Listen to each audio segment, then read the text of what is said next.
Albert Einstein once said, everybody's a genius, but if you judge a fish by its ability to climb a tree, it will live its whole life believing that it is stupid.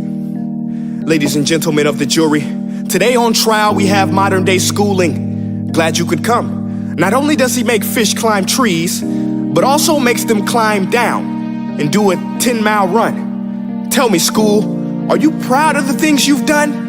Turning millions of people into robots, do you find that fun? Do you realize how many kids relate to that fish? Swimming upstream in class, never finding their gifts, thinking they are stupid, believing they are useless? Well, the time has come, no more excuses. I call school to the stand and accuse him of killing creativity, individuality, and being intellectually abusive. He's an ancient institution that has outlived his usage. So, Your Honor, this concludes my opening statement, and if I may present the evidence of my case, I will prove it. Proceed. Exhibit A. Here's a modern day phone. Recognize it? Here's a phone from 150 years ago. Big difference, right?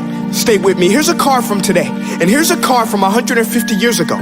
Big difference, right? Well, get this. Here's a classroom of today, and here's a class we used 150 years ago. Now, ain't that a shame? In literally more than a century, nothing has changed. Yet you claim to prepare students for the future? But with evidence like that, I must ask, do you prepare students for the future or the past? I did a background check on you and let the record show that you were made to train people to work in factories, which explains why you put students in straight rows, nice and neat, tell them sit still, raise your hand if you want to speak, give them a short break to eat, and for 8 hours a day, tell them what to think.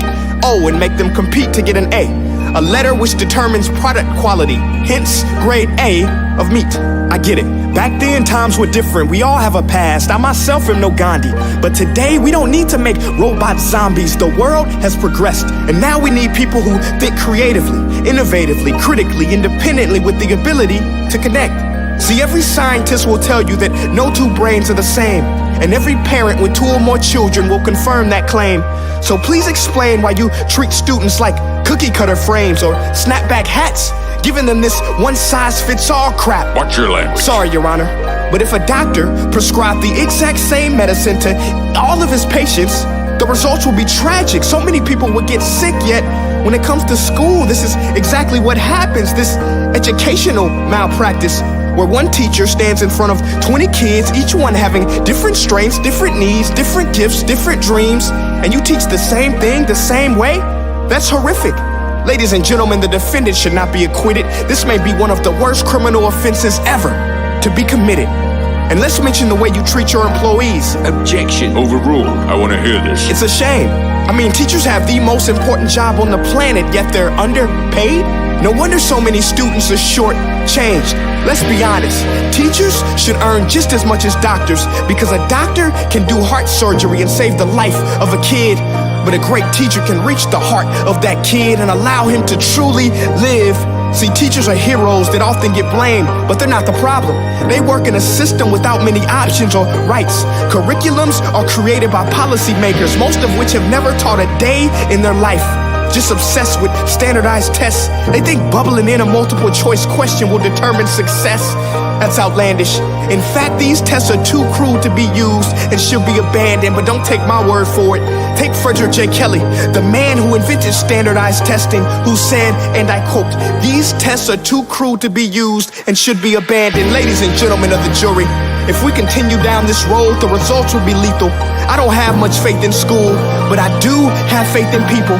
And if we can customize healthcare, cars, and Facebook pages, then it is our duty to do the same for education, to upgrade it, change it, do away with school spirit, because that's useless. Unless we're working to bring the spirit out of each and every student, that should be our task. No more Common Core. Instead, let's reach the core of every heart in every class. Sure, math is important, but no more than art or dance. Let's give every gift an equal chance. I know this sounds like a dream, but countries like Finland are doing impressive things. They have shorter school days. Teachers make a decent wage. Homework is non-existent, and they focus on collaboration instead of competition. But here's the kicker, boys and girls. Their educational system outperforms every other country in the world. Other places like Singapore are succeeding rapidly. Schools like Montessori, programs like Khan Academy. There is no single solution, but let's get moving.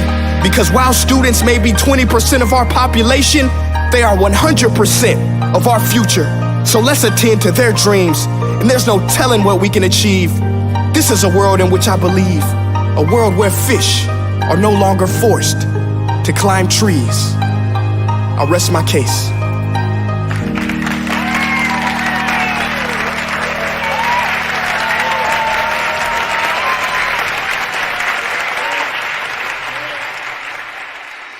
Hey guys, my name is Prince EA, and I want to say thank you so much for watching my video. But now, I want to know what you think.